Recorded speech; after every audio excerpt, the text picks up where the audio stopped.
네, 오늘 예배는 유치부, 초등부, 청소년부, 청년부가 함께 같이 드리는 우리 세대통합 예배입니다.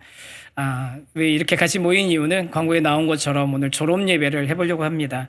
우리 교회 시작하고 나서 처음으로 하는 졸업 예배이긴 한데요.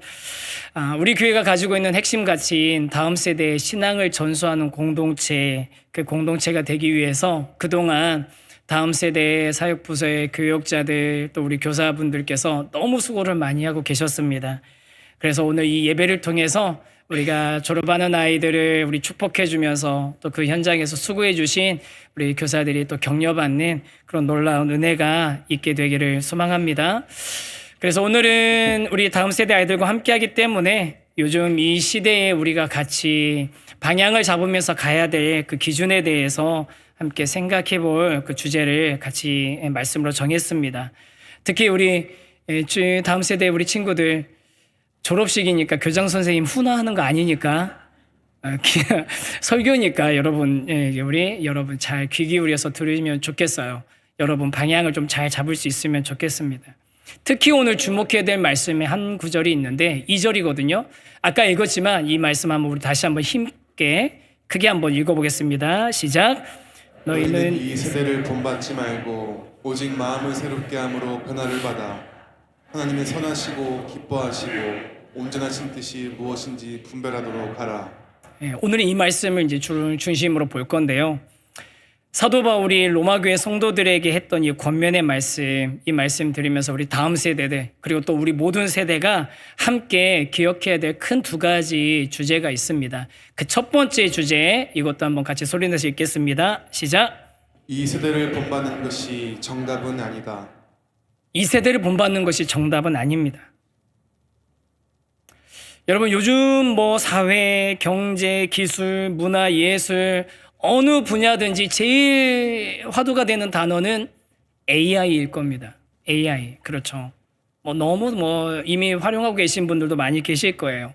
한 달 전쯤에 제가 있었던 일입니다. 어떤 모임이 있었는데 성도님들의 모임이에요. 우리 교회 성도님들이 아니라 다른 성도님들의 모임이었는데 식사하면서 이런저런 교제하고 있는데 그중에 한 분이 본인이 요즘에 AI를 너무 잘 사용하고 있으시다는 거예요.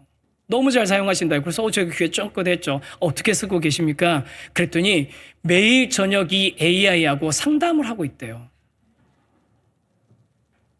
제가 그래서 어떤 내용으로 상담을 하냐 그랬더니 막 너무너무 즐겁게 AI와 대화를 나눴던 이야기들을 막 해주시는 거예요.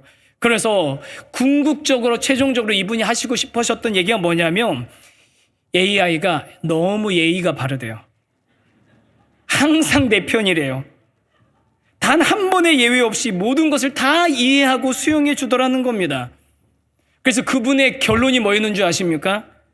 남편보다 낫다. 앞에 한 단어 더 붙었습니다. 훨씬 낫다. 그러시더라고요. 훨씬 낫다고. 그런데 처음에 그런 이야기들을 이제 듣다 보면서 남편보다 훨씬 낫다고 그러시니까 그전에는 처음에는 흥미롭게 들었던 그 이야기가 나중에는 AI가 현실 인간 세계의 관계를 대체하고 있구나. 이게 미래의 이야기가 아니라 지금 현재 우리들의 이야기구나 라는 생각이 들었습니다. 그 생각을 하고 있는데 얼마 되지 않아서 진짜로 이런 기사가 나온 거예요. 진짜 기사 제목이 뭔지 아십니까? 제목 남편보다 챗 GPT가 낫더라. 감정까지 털어놓는 시대. 이게 진짜 기사 제목이에요. 실제로 많은 사람들에게 조사를 하고 했던 데이터를 가지고서 기사를 썼는데 중요한 핵심적인 내용만 제가 한번 읽어드리겠습니다. AI의 활용 범위는 단순한 정보 검색을 넘어 문서 작성, 번역, 콘텐츠 제작은 물론 정서적 대화 등 고차원적인 소통, 창작 기능까지 확장되고 있다. 이는 AI가 단순한 정보 도구를 넘어 인간의 판단과 감정 영역까지 관여하고 있다는 방증이다. 특히 주목할 점은 여성 사용자 중 30.3%가 정서적 대화를 위해 AI를 사용한다고 응답한 대목이다. 이는 남성 응답자의 약 2배에 달한다.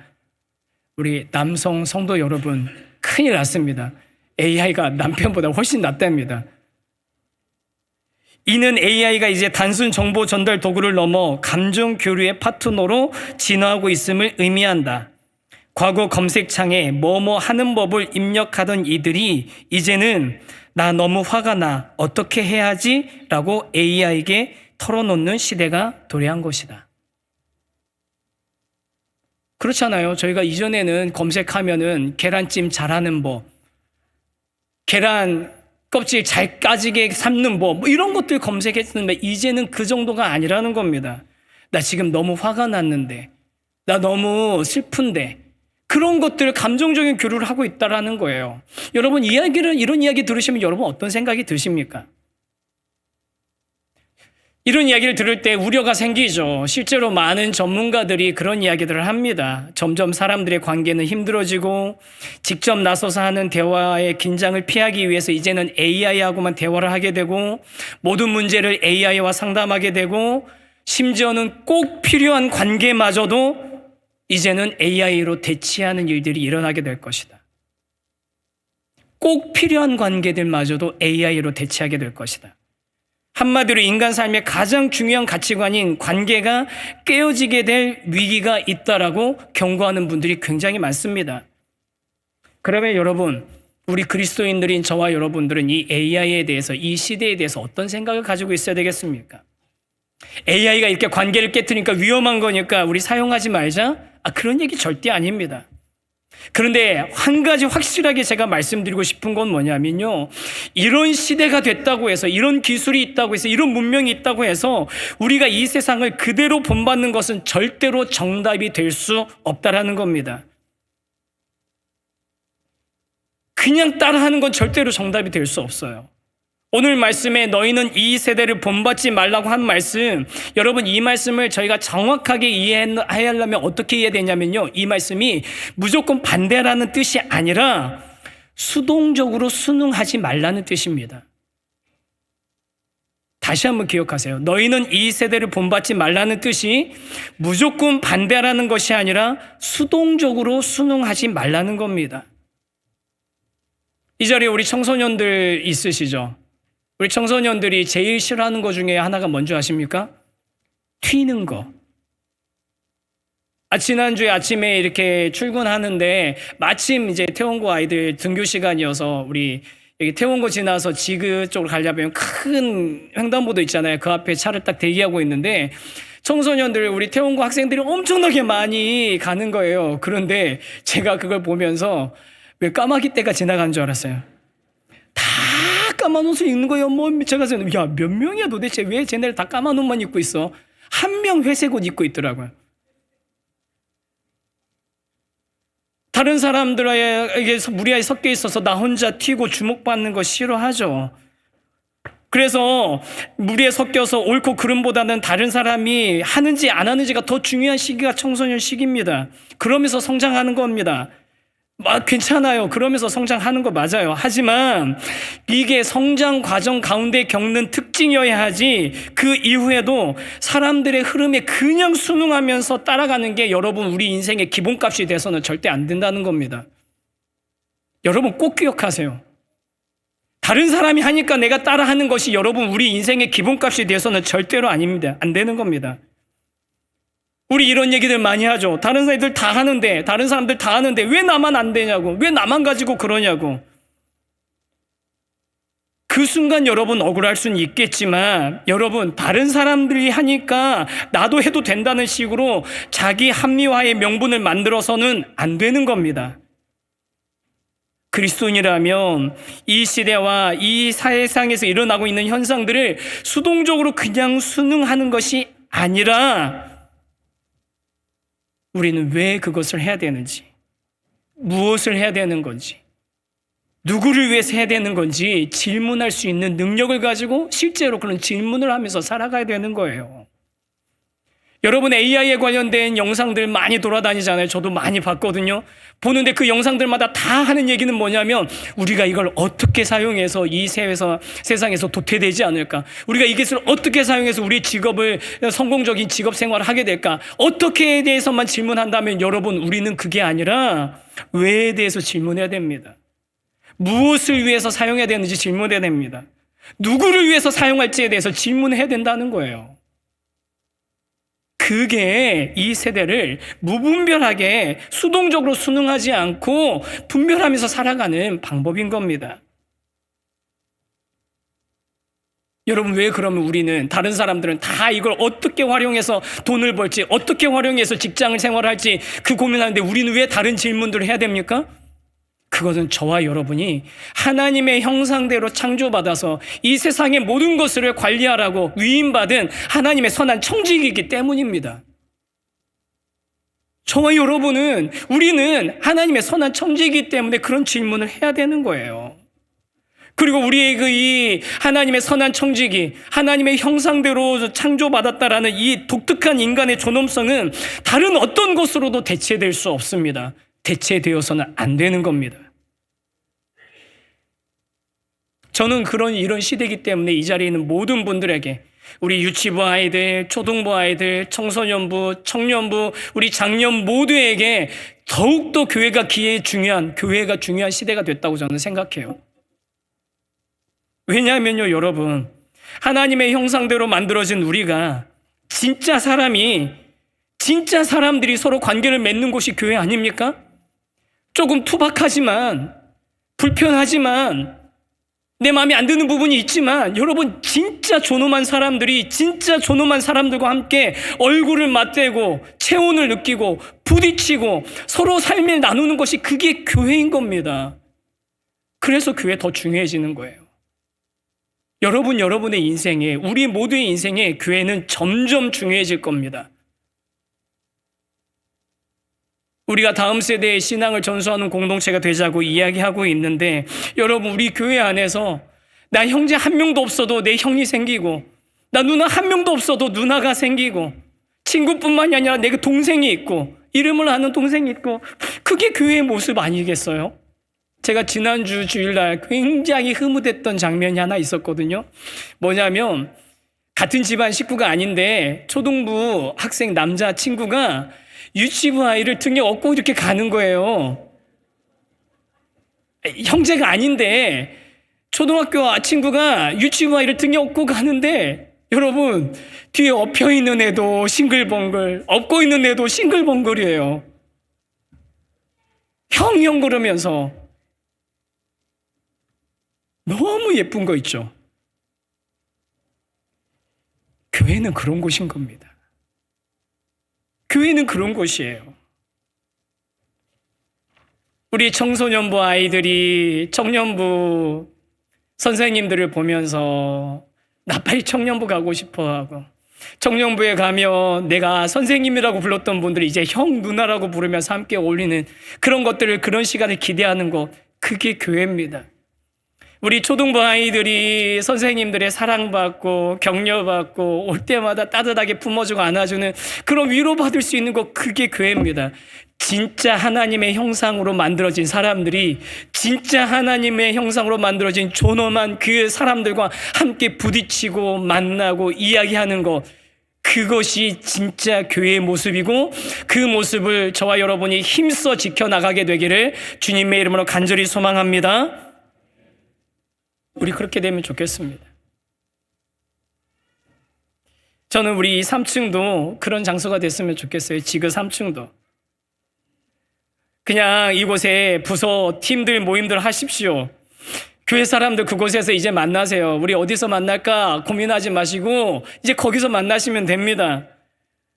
교회 사람들만 만나지 마시고 다른 사람 만날 때도, 야, 여기 좋은 장소 있어, 편하게 있을 수 있는 장소 오세요. 아이들 데리고 오셔서 공부시키시고, 또 와가지고 학교 끝나고 와서 아이들 잠깐 시간 때우다가 가는 그런 장소 되면 좋겠습니다.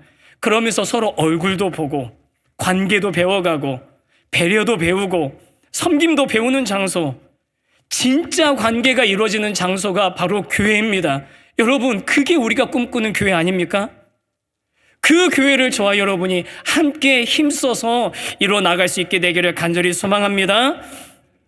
나이와 상관없이 우리 사랑하는 성도 여러분, 이 시대의 문화, 기술 현상들에 대해서 아무런 비판 없이 순응하지는 말았으면 좋겠습니다. 이 현상들에 무기력하게 복종하지 않았으면 좋겠습니다. 기술들은 앞으로도 엄청나게 발전해 나갈 겁니다. 더 훌륭한 AI 모델도 나올 거고요. 그런 얘기들도 하더라고요. 인간의 지능을 이제 초월해가지고 스스로 발전하는 AI 특이점이 올 수도 있다고.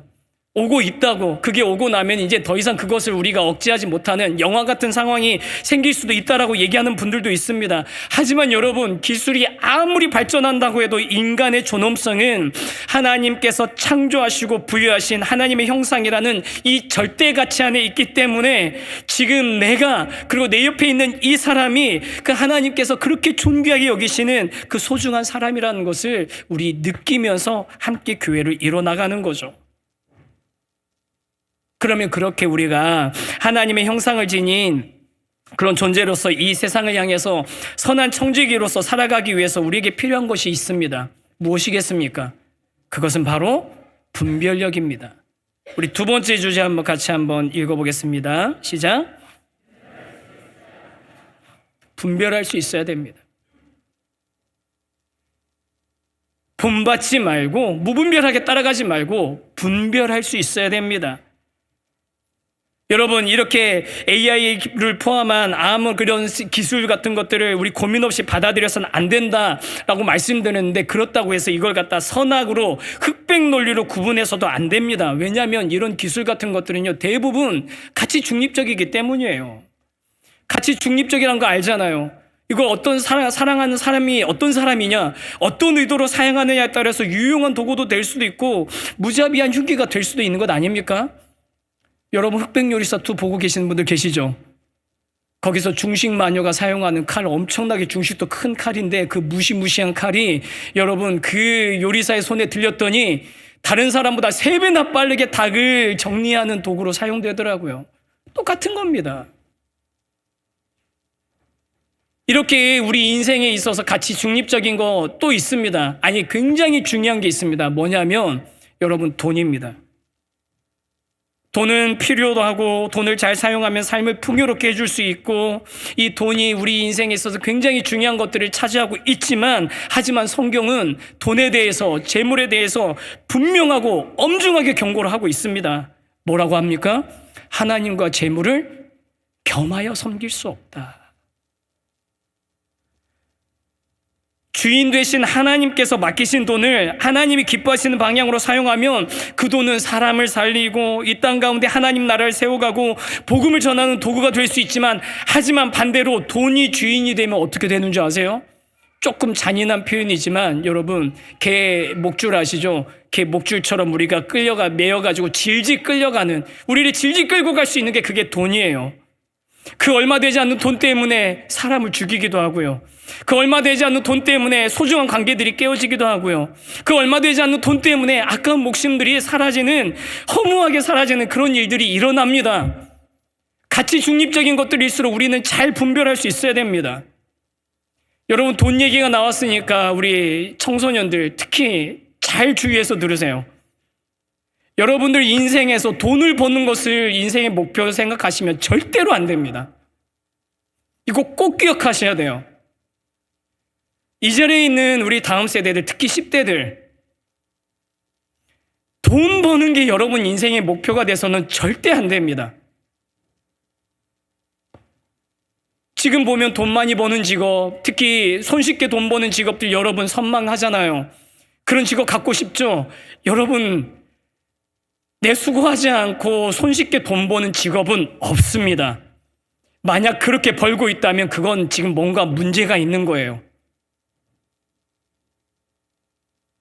그 자리에 오르기까지 얼마나 치열하게 그들이 노력했는지 여러분들이 모르는 것뿐이에요. 여러분이 돈을 버는 것을, 많이 버는 것을 인생의 목표로 생각하면 여러분의 인생의 주인은 돈이 될 가능성이 굉장히 높습니다.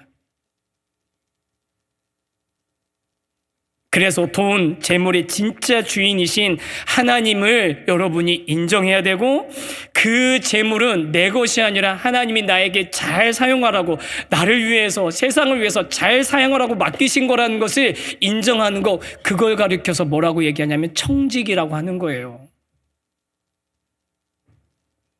청지기. 그리고 그 청지기의 삶이 실제로 구현되는 그 순간이 언제인지 아십니까? 헌금 생활입니다.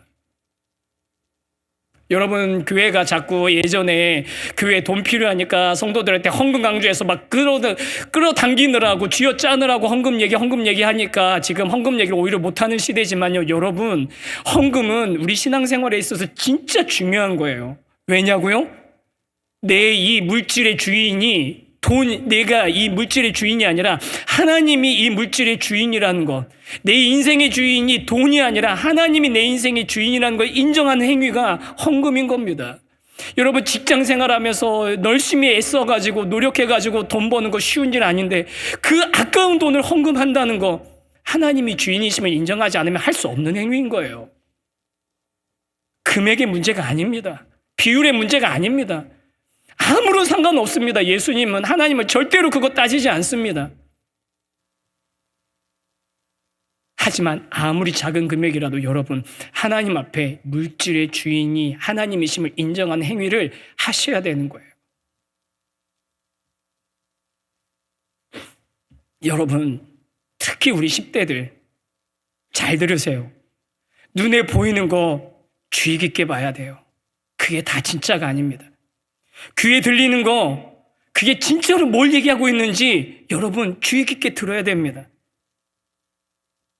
따져봐야 됩니다.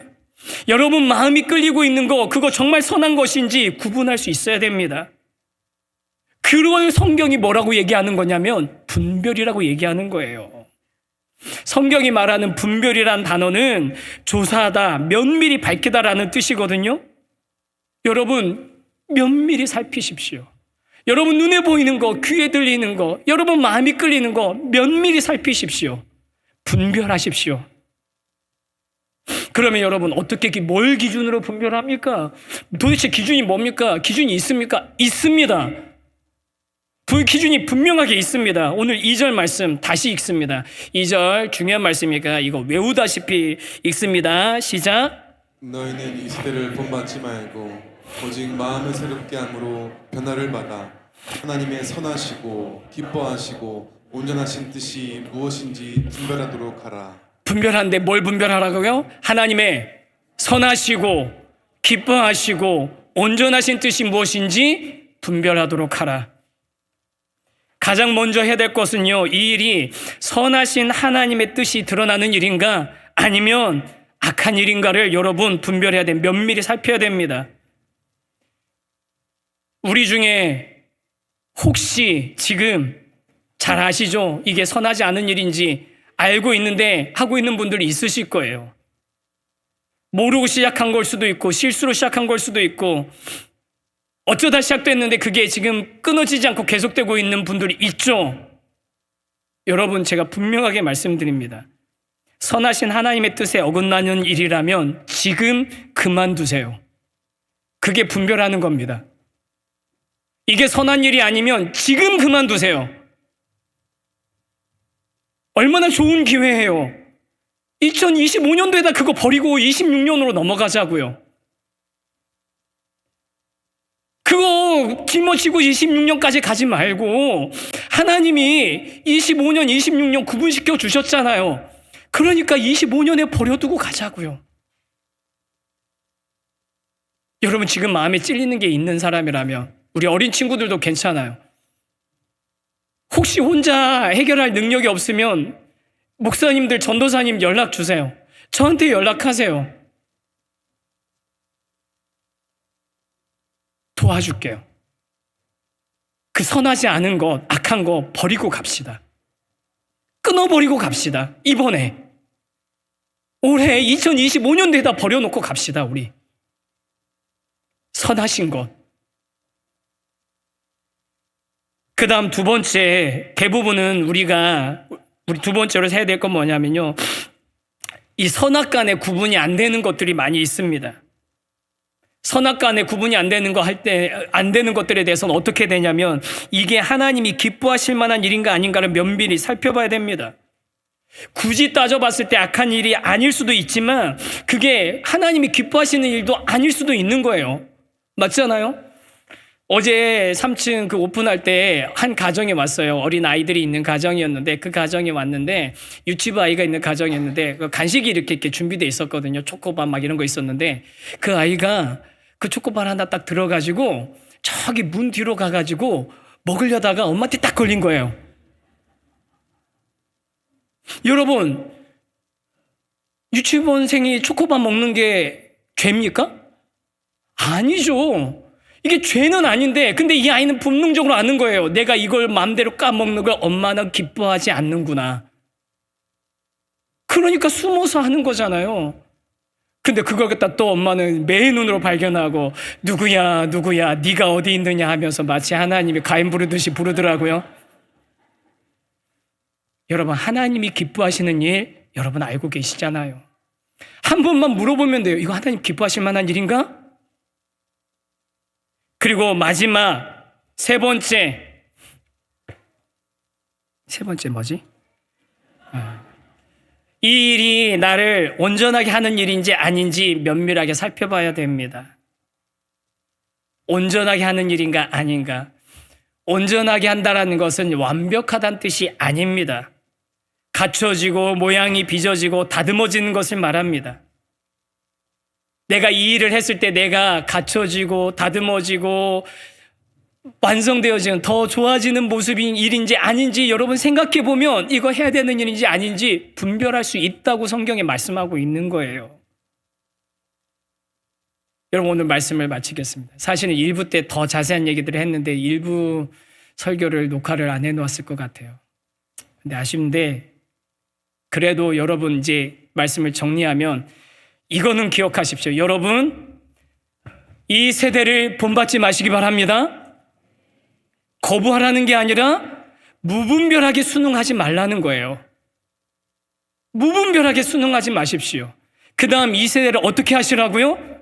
분별하십시오. 어떻게 분별해야 됩니까? 하나님의 선하시고 기뻐하시고 온전하신 뜻이 무엇인지 분별하는 그리스도인이 되어서 살아갈 때 저와 여러분의 인생 하나님의 영광을 드러내는 존귀한 하나님의 형상을 형상으로서 이 세상 가운데 하나님의 영광을 드러내는 인생이 될 줄 믿습니다. 또 그렇게 우리가 살아가기 위해서 우리 어른들도 우리 아이들도 함께 노력할 때 우리 교회에 다음 세대의 신앙이 전수되어지고 이 안에서 하나님이 기뻐하신 일들이 더 풍성하게 세워지는 만들어지는 그런 교회로 우리 세우신 교회가 이루어지게 될 줄 확신합니다. 아멘. 잠깐 우리 다음 세대들만 아멘 한번 하세요. 특히 10대들. 여러분, 이 세대 본받지 마세요. 10대들이 이만큼밖에 없어요. 다시 10대들, 이 세대 본받지 마십시오. 이 세대에 우리 하나님의 선하시고 기뻐하시고 온전하신 뜻으로 분별하세요. 아멘. 우리 그렇게 살아가게 되기를 주님의 이름으로 축복합니다.